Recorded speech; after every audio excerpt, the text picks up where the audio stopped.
ज्ञान की बात बता मजा हो जाएगा। माता पिता की सलाह से जो बालक हमेशा रहेगा उन्नति प्राप्त करेगा। बिल्कुल ध्यान पूरा बुक्स में ही रहता था। 10 से 12 घंटे वो पढ़ते थे और जॉब के साथ पढ़ते थे।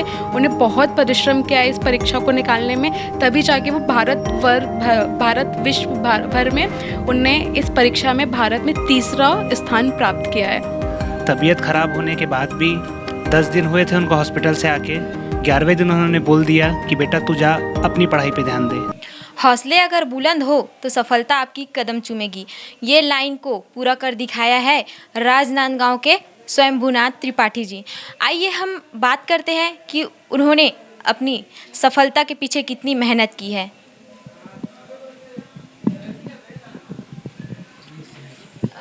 जी आपको अब कैसा लग रहा है कि अभी आप इस जगह पे हैं?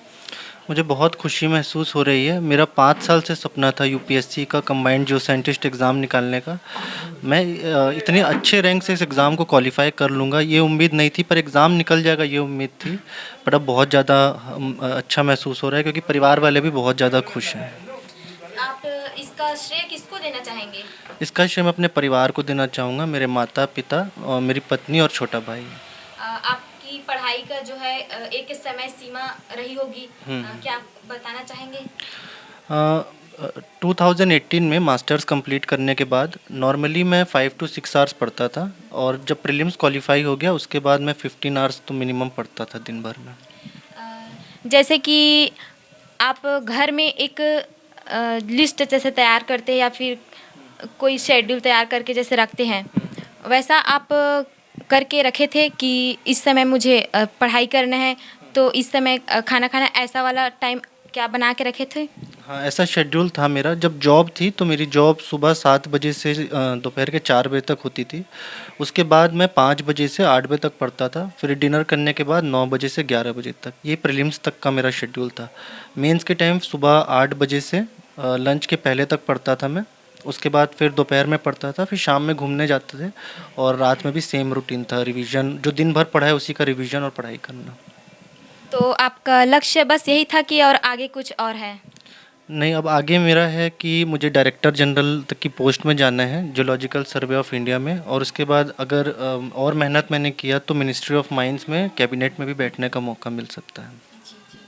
तो आप जो भूवैज्ञानिक का आपको जो पद मिला है उसके बारे में आप क्या कहना चाहेंगे? भूवैज्ञानिक का पद बहुत ही बड़ा पद होता है। ये इसमें बहुत हाई कंपटीशन होता है।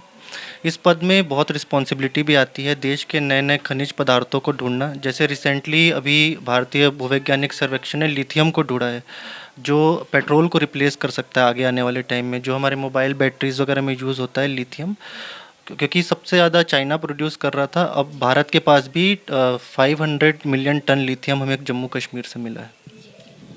तो स्वयंभूनाथ जी का कहना है कि उसके परिवार ने उसको इस पढ़ाई को लेकर बहुत साथ दिया। हमारे साथ स्वयंभूनाथ के पिताजी है। आइए हम जानते हैं कि इस सफलता के पीछे स्वयंभूनाथ के पिताजी को कैसा महसूस हो रहा है। जी आप? हमें बहुत अच्छा महसूस हो रहा है, बहुत खुश है, हमारा पूरा परिवार खुश है कि हमारे लड़के ने इतनी ऊंचाइयों पर आज हमको जो है पहुंचा दिया और खुद पहुंचा है। हमें इसका बहुत ही प्रसन्नता और खुशी है। भगवान भोलेनाथ की कृपा से आज जो हमारा बालक यहाँ तक पहुंचा हुआ है। तो आपने किस तरह से सहयोग किया अपने बेटे को पढ़ाई में? हर प्रकार से हमने उसको सहयोग किया, किसी प्रकार से उसको हमने तकलीफ़ नहीं दिया, हमेशा उसकी सहायता करते रहे। हर जगह हमने खड़े हुए कि बेटा कोई तकलीफ़ हो बताना, परंतु हमेशा वो खुश रहा और खुश में करते करते आगे यहाँ तक पढ़ाइयाँ कर ली। तो आज के युवाओं को आप क्या उपदेश देना चाहेंगे? हम युवाओं को उपदेश देना चाहते हैं कि माता पिता की सलाह से जो बालक हमेशा रहेगा उन्नति प्राप्त करेगा। स्वयंभूनाथ त्रिपाठी के छोटे भाई दिव्यांश कुमार त्रिपाठी जो सीए इस समय हैं मणिपाल हॉस्पिटल बेंगलोर में, उनको भी हमने कहा कि बेटा हमेशा बढ़ते रहो। दोनों बालक मेरे भगवान भोलेनाथ कृपा से आज इस स्थान तक पहुँचे हैं। जी, इसके पिताजी का कहना है कि बेटे ने सफलता प्राप्त की, हमें बहुत खुशी हुई। आइए जानते हैं शंभुनाथ जी के माँ का क्या कहना है। जी आपका नाम? नीलम त्रिपाठी हैं।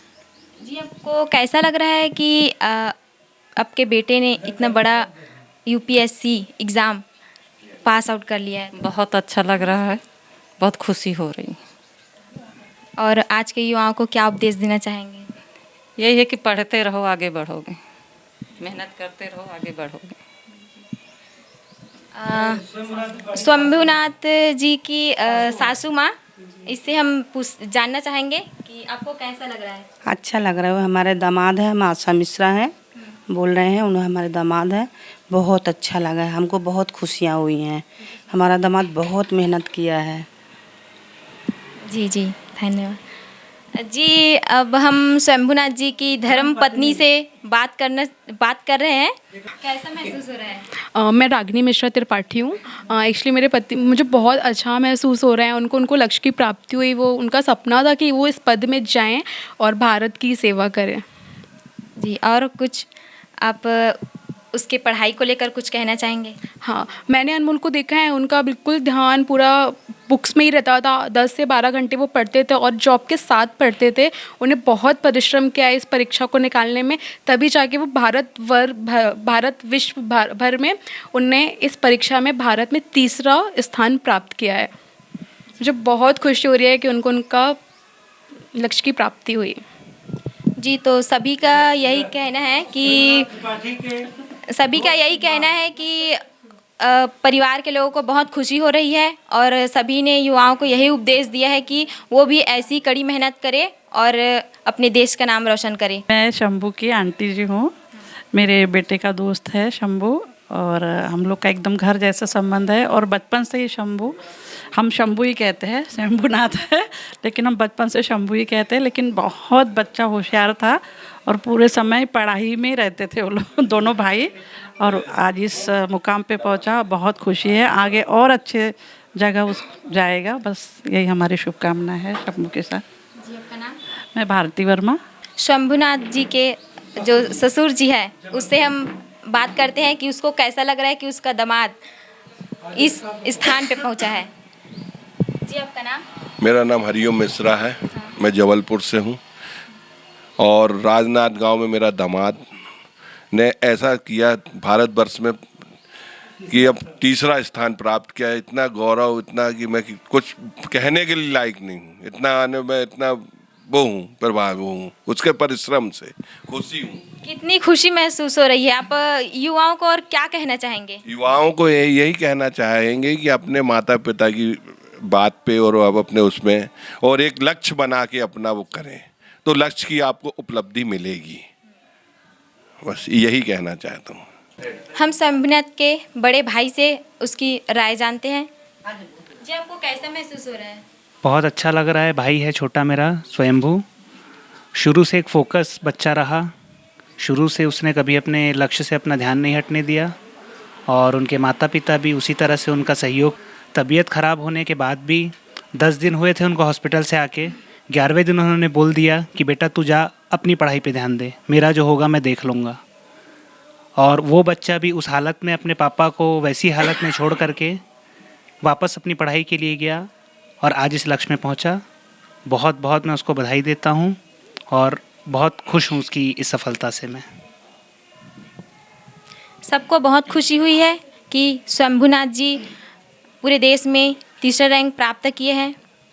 शंभुनाथ जी की धर्मपत्नी, उसके भाई से हम जानते हैं कि उसको कितनी खुशी मिल रही है। मुझे बहुत खुशी मिल रही है। सब मतलब जीजा ने इतना अच्छा मतलब पढ़ाई की, मतलब 18 घंटे पढ़ाई करते थे। जब भी हम लोग कॉल लगाते थे, हम क्या कर रही जीजू पढ़ाई कर रहे, हम लोग उनसे बात भी नहीं करते थे, उनको डिस्टर्बेंस ना हो पढ़ाई में। और बंदे मतलब ऑल इंडिया 18 रैंक लाया, बहुत बड़ी बात है। मतलब ये मतलब बहुत अच्छी चीज़ है। जबलपुर में भी बहुत खुशी हो रही है ये सबसे मतलब। और जो 13 तारीख को उनका रिजल्ट आया था, ये मतलब त्यौहार हो गया मतलब हम लोग के लिए एक प्रकार का है। ये हम लोग त्यौहार के रूप में हर साल बनाया करेंगे जी। ठीक है मैम जी, सभी ने बहुत ही अच्छे से अपनी खुशी जाहिर की है कि उसके परिवार के एक शंभुनाथ जी, जो किसी के दामाद, किसी के भाई, किसी के पति है, तो सभी ने अपनी खुशी जाहिर की। मैं जानकी, कैमरा पर्सन नोमेश के साथ विज़न टाइम न्यूज़।